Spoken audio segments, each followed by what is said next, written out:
Welcome to யாவரும் கேளீர். நான் உங்க பத்ரி பேசுறேன். உலகநாயகன் கமலஹாசன், சூப்பர் ஸ்டார் ரஜினிகாந்த் இணைந்து நடிக்கும் லோகேஷ் கனகராஜ் இயக்கத்தில் ராஜ்கமல் தயாரிக்கக்கூடிய படம். அந்த படத்தை பற்றி விரைவிலேயே அறிவிப்பு வெளியாகும். அதாவது ஆகஸ்ட் 24 அஃபீஷியலாக அறிவிப்பு வருங்கிறாங்க. படப்பிடிப்பு ஜனவரியிலேருந்து ஆரம்பிக்கும். ஒரு மிக முக்கியமான எழுத்தாளர் இதில் லோகேஷோட சேர்ந்து ஒர்க் பண்ண போகிறாரு அப்படிங்கிற மாதிரியான தகவல்லாம் வருது. ஸோ இது ஆல்மோஸ்ட் கன்ஃபார்ம் அப்படிங்கிறாங்க. ஏன்னா சில பேர் இது ரூமரு, இப்படி நடக்காமல் இருக்கணும் அப்படின்னு ஒன்று சொல்கிறாங்க பல கமல் ரசிகர்கள். இது ரூமர் அப்படின்னு சில பேர் சொல்கிறாங்க.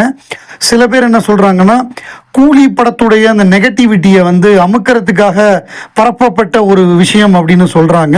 இந்த மாதிரி நிறைய ஒவ்வொருத்தர் ஒவ்வொரு ஆங்கிளில் சொல்கிறாங்க. பட் ஆனால் இது நடந்துருங்கிற மாதிரி தான் இருக்குது. ஏன்னா கோவிடுக்கு முன்னாடியே இப்படி ஒரு ப்ராஜெக்டை பற்றி பேசி அது எல்லாமே ரெடி பண்ணி 6 மாதத்துக்கு முன்னாடியிலேருந்து இது சம்மந்தமாக பேசி இதுக்கு ஓகே அப்படிங்கிற மாதிரி முடிவெடுத்ததாக சொல்கிறாங்க. ஒருவேளை இந்த படம் எடுத்தால் அது ஐரிஷ் மேனாக இருக்குமா, ஹீட்டாக இருக்குமா, இல்லைன்னா மாப்லான்ஸாக இருக்குமா அப்படிங்கிற ஒரு திங்கிங் தான் வருது. த ஐரிஷ் மேன் நெட்ஃப்ளிக்ஸில் இருக்கக்கூடிய ஒரு படம், டைரக்டாக வந்த படம். அதில் மார்டின் ஸ்கோர்சி டைரக்ஷனு, ராபர்ட் டி நீரோ, அல் பச்சினோ சேர்ந்து நடிச்சிருப்பாங்க. அதாவது அது எப்படின்னா, அந்த பிரதர்ஹுட் ஆஃப் லேபர் யூனியன், அது அந்த டீம்ஸ்டர்ஸ் அப்படின்னு ஒரு லேபர் யூனியன், அதில் ட்ரக் டிரைவராக இருந்து பெரிய ஒரு டானா வளர்ந்த ராபர்ட் டி நீரோ, ஜிம்மி ஹாப்பா அப்படிங்கிற மிகப்பெரிய ஒரு யூனியன் லீடர், அவங்களுக்குள்ள ஒரு விஷயங்கள், அது வயசான ஒரு பெரியவருடைய ஃப்ளாஷ்பேக்காக அந்த கதை நீளும். அதில் இதெல்லாம் சூப்பராக பண்ணியிருப்பாங்க. அந்த டிஏஜிங்லாம் பிரமாதமாக இருக்கும். என்னென்னா, ராபர்ட் டி நீரோ மிகப்பெரிய ஆக்டர் இல்லை, அல் பச்சினோவும் பெரிய ஆக்டர். எனக்கு ராபர்ட் டி நீரோ ஃபேனுன்னா பிரமாதப்படுத்தியிருப்பார், அருமையாக இருக்கும். மார்டின் ஸ்கோர்சி கலக்கியிருப்பார் வழக்கம் போல். அதே மாதிரி ஹீட்டை பொறுத்தவரைய ராபர்ட் டி நீரோ ரோல் தான் செம்ம ரோல். அல் பச்சினோ அதில் போலீஸாக இருப்பார். 2 பேரும் ஒரே ஒரு இடத்துல தான் மீட் பண்ணுவாங்க அந்த படத்துலையே. நம்ம ராபர்ட் டி நீரோ எப்படின்னா பயங்கரமான ஒரு திருடன். அதாவது சான்ஸே கிடையாது. ஒரு இது கூட விடாமல், துப்பு கூட விடாமல் அழகாக திருடுவானுங்க. லாஸ்ட்டாக ஒரு திருட்டோட நம்ம முடிச்சுக்கணும்னு பார்க்கும்பொழுது அந்த போலீஸ்காரர் இவரை பிடிச்சே ஆகணும் அப்படிங்கிறப்ப என்ன ஆகுதுங்கிறது தான் கதை. அதை எடுக்கலாம். மாப்லான்ஸுங்கிறது 2 மாபுக்கு நடுவில் இருக்கக்கூடிய பிரச்சனை. அதை ஒரு ஃபிக்ஸர், அதாவது ஒரு மாபுக்கு லீடர் நம்ம பிஎஸ் பிராஸ்னன், ஜேம்ஸ் பாண்டு, இன்னொரு ஒரு குரூப் இருக்கும். நடுவில் ஃபிக்ஸர், அவர் டாம் ஹாடி தான் மிக முக்கியமான ரோல். அதில் கிட்டத்தட்ட கதாநாயகன் ரோல். ஸோ அந்த ரோல் கமல் பண்ணால் நல்லாயிருக்கும். அதே மாதிரி இந்த 2லையுமே ஐரிஷ் மேன் மாதிரி ஒரு கதையை எடுத்தாலும், நம்ம இது மாதிரி ஹீட் மாதிரி எடுத்தாலும், அதில் ராபர்ட் டி நீரோ ரோலை கமலஹாசன் ப்ளே பண்ணால் சூப்பராக இருக்கும். பார்ப்போம் என்ன மாதிரி வருது அப்படின்னு. 24 பார்ப்போம். தக் லைஃப் படம் வசூல் ரீதியாக பெரிய அளவு வெற்றி பெறாத ஒரு படம். விமர்சன ரீதியாகவுமே அந்த படத்துக்கு பயங்கர நெகட்டிவாக ரிவ்யூ வந்தது. அந்த படத்துடைய தோல்வி, வசூல் ரீதியான தோல்வி கமலஹாசன் எப்படி எடுத்துக்கிட்டாரு, அது அவரை எப்படி பாதிச்சதுன்னு கேட்டிருந்தாங்க. அதுக்கு ஸ்ருதிஹாசன் பதில் சொல்லியிருந்தாங்க, வசூல்லாம் ஒரு விஷயமே கிடையாது, அப்பாவுக்கு நம்பர்ஸ்லாம் ஒரு பிரச்சனையே இல்லை, அவர் பாக்ஸ் ஆஃபீஸ் வசூல் இதெல்லாம் பற்றி அவர் கவலையே படமாட்டார், நல்ல படம் கொடுக்கணும்னு நினைப்பார். நம்ம நல்ல படம் கொடுக்கலையே, மக்கள் ரசிக்கிறபடி கொடுக்கலையே, அடுத்த தடவை பெட்டராக பண்ணணும் அப்படிங்கிறதான் அவருடைய ஒவ்வொரு முறையும். அவர் படங்கள் வெற்றி பெறாத பொழுது அவர் அடுத்த தடவை பெட்டராக கொடுக்கணும், மக்களுக்கு பிடிச்ச மாதிரி கொடுக்கணும்னு நினைப்பாரே தவிர அதை பண இழப்போ வசூல் வரலையேங்கிற அந்த ஒரு பிரச்சனை அவர் என்னைக்குமே கவலைப்பட்டதே கிடையாது. அப்பா நெவர் ஒர்ரிட் அபவுட் நம்பர்ஸ் அப்படின்ட்டாங்க. ஸோ அது நமக்கு தெரிஞ்சது தானே. கமல் சார் இதை பற்றிலாம் கவலைப்பட மாட்டார். நம்ம ஒரு பேட்டி கொடுக்குறோன்னா அந்த பேட்டியில் எதிரிகளை சம்பாதிச்சிக்க கூடாது. எவ்வளோ தூரம் டிப்ளமேட்டிக்காக போகணுமோ அவ்வளோ தூரம் டிப்ளமேட்டிக்காக தான் பதில் சொல்லணும். அது நம்ம ஏஆர் முருகதாஸ் அவருக்கு என்னன்னு தெரியல, அவருக்கு என்ன ஏதாவது கூறு கெட்டு போச்சா என்னன்னு ஒன்றும் புரியல. கொடுக்குற பேட்டிலாம் கான்ட்ரவர்சி.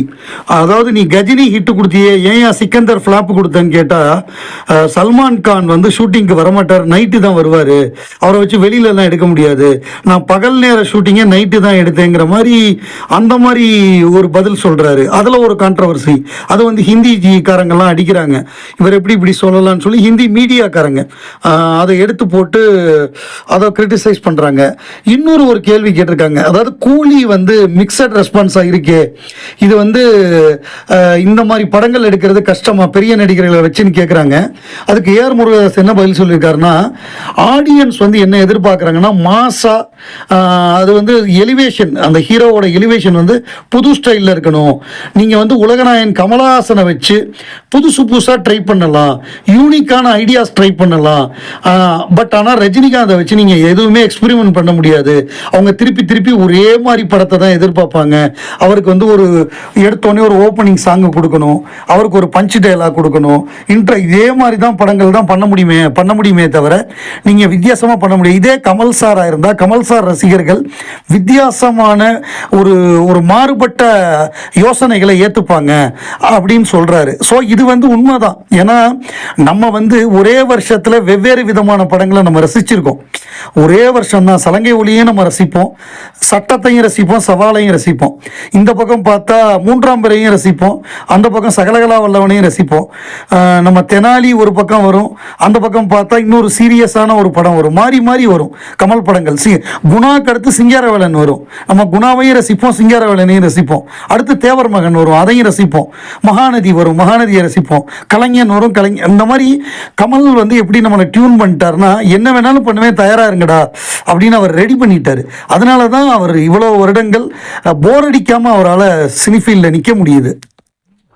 இப்போ கூலி திரைப்படம், இந்த கூலி திரைப்படத்துக்கு வந்து ஏ சர்டிஃபிகேட் கொடுத்துருந்தாங்க. அந்த ஏ சர்டிஃபிகேட் ஏன் கொடுத்தாங்க அப்படிங்கிறதுக்கு ஒவ்வொருத்தரும் ஒரு காரணம் சொன்னாங்க. நிறைய பேர் என்ன சொன்னாங்க அப்படின்னா, இதில் வந்து வயலன்ஸ் அதிகமாக இருக்குது அதனால கொடுத்தாங்கன்னாங்க. இல்லை, இதை விட பயங்கரமாக வயலன்ஸ் இருந்த படங்கள், இதே லோகேஷ் கனகராஜ் இதுக்கு முன்னாடி டைரக்ட் பண்ண படங்கள், இல்லை கேஜிஎஃப் மாதிரி படங்கள், வேறு பீஸ்ட் மாதிரி படங்கள், அதுக்கெல்லாம் வந்து யூஏ கொடுத்துருக்காங்களே. விக்ரம் ஜெயிலர் மாதிரி படங்களுக்கு யூஏ கொடுத்துருக்காங்களே, இது வந்து அந்தளவு வயலன்ஸ் இல்லையே அப்படின்னு ஒரு கேள்வி கேட்டாங்க. அது லாஜிக்கலாக கரெக்டாக தான் இருந்தது. பட் இன்னொன்று என்ன சொன்னாங்கன்னா, அந்த போர்ட்டு, அந்த துறைமுகத்தை வந்து வைஷாக் போர்ட்டை வந்து ரொம்ப ஸ்மக்லிங்லாம் நடக்கிற மாதிரி ரொம்ப கேவலமாக காமிக்கிறாங்க. இது வந்து கவர்மெண்ட் ஆஃப் இந்தியாவோட பாலிசிக்கு எதிரானது, அதனால தான் இதுக்கு வந்து ஏ சர்டிஃபிகேட் கொடுத்தாங்க அப்படின்னு இன்னும் சில பேர் கருத்து சொல்லியிருந்தாங்க. ஸோ எனக்கு என்னமோ அந்த பாயிண்ட் தான் கரெக்டாக இருக்குமோன்னு தோணுச்சு. இப்போ சன் பிக்சர்ஸ் என்ன பண்ணியிருக்காங்கன்னா, மெட்ராஸ் ஹைகோர்ட்டில் வந்து இந்த படத்துக்கு நீங்கள் வந்து கொடுத்தது தப்பு, ஏ சர்டிஃபிகேட் கொடுத்தது தப்பு, ஏன்னா நீங்கள் ஏற்கனவே கேஜிஎஃப் பீஸ்ட் மாதிரி படங்களுக்கெல்லாம் யூஏ கொடுத்துருக்கீங்க, எங்களுக்கு யூஏ கொடுக்கணும்னு சொல்லி கோர்ட்டில் கேஸ் போட்டிருக்காங்க. இது சம்மந்தமாக சில பேர் என்ன சொல்கிறாங்கன்னா, இதை முன்னாடியே அவங்க அப்பீல் பண்ணியிருக்கலாமேன்னு கேட்குறாங்க. பட் முன்னாடி அப்பீல் பண்ணாதது கரெக்டுன்னு தான் நான் நினைக்கிறேன். என்ன காரணம்னா, நம்ம ஒரு ரிலீஸ் டேட் அனௌன்ஸ் பண்ணிட்டோம். ரிலீஸ் டேட் அனௌன்ஸ் பண்ணிட்டு டிக்கெட்லாம் விற்க ஆரம்பிச்சாச்சு, அட்வான்ஸ் புக்கிங்லாம் ஆரம்பிச்சாச்சு. அந்த நேரத்தில் அப்பீல் பண்ணி சென்சாரில் வந்து தள்ளி போய் அது ட்ரிபியூனலுக்கெல்லாம் போய் லேட் ஆச்சுன்னா அது பெரிய சிக்கலாயிடும். ஏ சர்டிஃபிகேட்டோ பி சர்டிஃபிகேட்டோ படத்தை ரிலீஸ் பண்ணு, அதுக்கப்புறம் நம்ம கோர்ட்டுக்கு போய்க்கலாங்கிறத கரெக்டான முடிவு, புத்திசாலித்தனமாக அவங்க எடுத்திருக்காங்க. இன்னைக்கு அந்த கேஸ் ஹியரிங்க்கு வருது. பட்டு அந்த படம் முடிஞ்சு போச்சு. இனிமேல் அது யூஏ வாங்கினாலும் என்ன வாங்கினாலும் திங்கக்கிழமையே படம் முடிஞ்சு போச்சு. வசூல் சிங்கிள் டிஜிட்டுக்கு வந்துருச்சு. இன்றைக்கெலாம் இன்னும் மோசம். இன்றைக்கி அட்வான்ஸ் புக்கிங்லாம் வெறும் 2 கோடி தான். ஸோ முடிஞ்சு போச்சு. இன்னுமே அதை காப்பாற்ற முடியாது. அது 100 கோடிக்கு மேலே லாஸ் ஆகும். 600 கோடி வந்தால் தான் அந்த படம் வந்து நோ லாஸ் நோ கெயினுக்கே வரும். அப்படி இருக்கும்பொழுது எங்கே 600 கோடி? தெலுங்கு ரீஜன் படுத்துருச்சு, கேரளா படுத்துருச்சு, இங்கே தமிழ்நாடு படுத்துருச்சு, கர்நாடகா படுத்துருச்சு. ஓவர்சீஸ் மட்டும்தான் தப்பிக்கும்னு நினைக்கிறேன். மீதி 4 ரீஜன்லேயும் இந்த படம் ஃப்ளாப்பு தான்.